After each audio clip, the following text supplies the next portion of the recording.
या व्हिडिओमध्ये आपण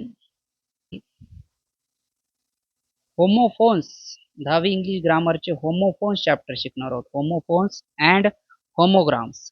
तर बघा होमोफोन्स काय असतात. होमोफोन्स इंग्रजीत काही शब्द असे असतात की ज्यांचे उच्चारला काय म्हणतात इंग्लिशमध्ये प्रोनाउन्सिएशन सारखेच असतात, परंतु त्यांची स्पेलिंग तसेच मीनिंग म्हणजे अर्थ वेगळा असतो. फक्त उच्चार जवळपास सारखा असतो, पण अर्थ आणि स्पेलिंग वेगळी असते. अशा शब्दांना काय म्हणतात? होमोफोन्स म्हणतात. फक्त काय सेम असावं? उच्चार सेम असावं. बघा आता हे पहिला शब्द आहे फेअर. फेअर आणि दुसरा पण शब्द काय आहे? फेअर. या दोन्ही शब्दांचा उच्चार फेअर असा एकाच प्रकारे होतो, परंतु त्यांचे स्पेलिंग व अर्थ वेगवेगळे आहेत. जसं बघा पहिलं फेअर जे आहे FAIR, फेअरचा अर्थ काय असते? छान, सुंदर किंवा गोरा. फेअर म्हणजे फेअर अँड लवली मधला गोरा असते. दुसरा फेअर काय? FARE.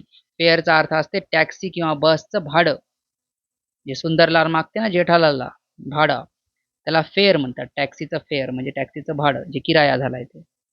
पुढचा होमोफोन बघा नो म्हणजे माहिती असणे, आणि याचाही उच्चार काय? नो म्हणजे नाही.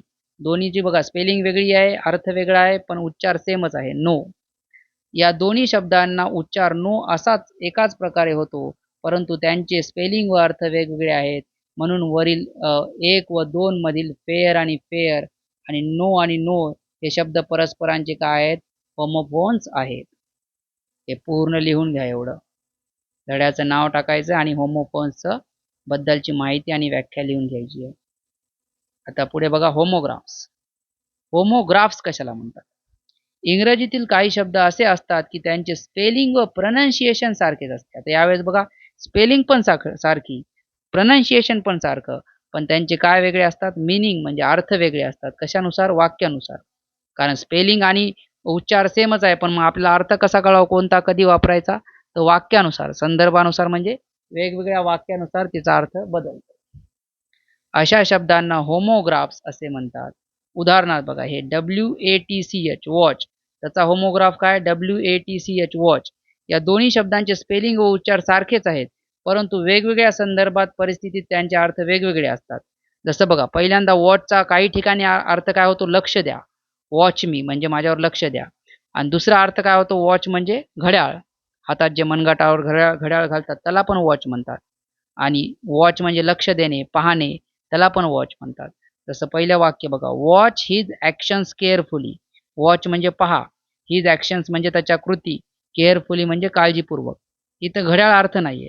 दुसरा अर्थ बघा, he wears a very expensive watch.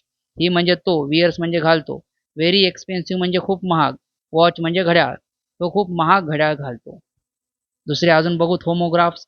एक आहे डिअर म्हणजे काय असते? डिअर म्हणजे काय असते? प्रिय. आणि दुसरं डिअर म्हणजे काय असते? महाग. दोघांचा उच्चार आणि स्पेलिंग सेम, पण अर्थ वेगळा. एक असते प्लांट.